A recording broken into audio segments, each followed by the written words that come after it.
If you want to know a man of God,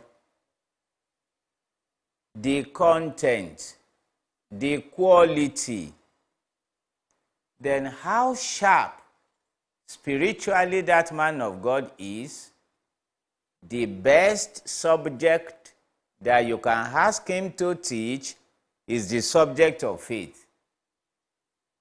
That is, if a man of God does not hit it right on the subject of faith, he is not likely to hit it right on any other subject. It is the acid test.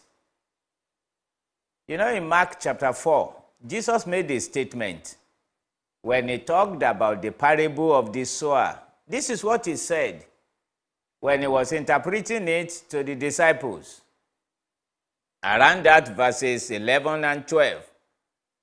He said, "You don't understand this parable. How will you understand any other parable?"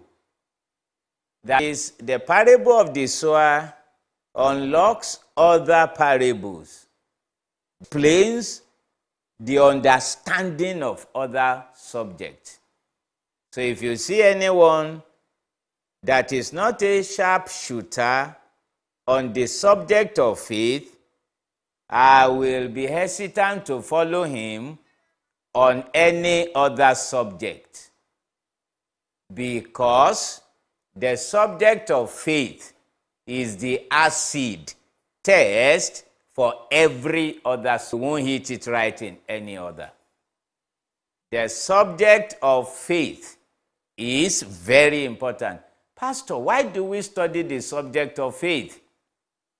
Why is it that important? Numbers chapter 11, verse 1 says, "Now faith is the substance of things hoped for, the evidence of things not seen." Verse 6 says, "But without faith from the unbeliever, because he said, whoever will come unto him, whosoever will come unto," that's talking about sinners.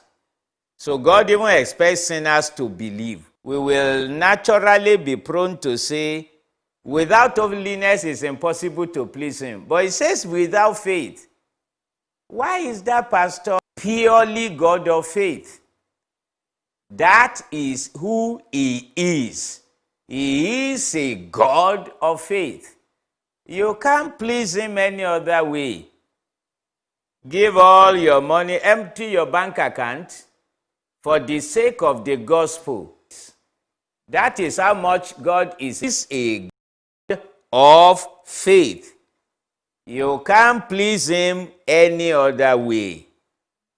One interesting thing is this. We are going to go as though they were in explaining God's kind of operations of faith.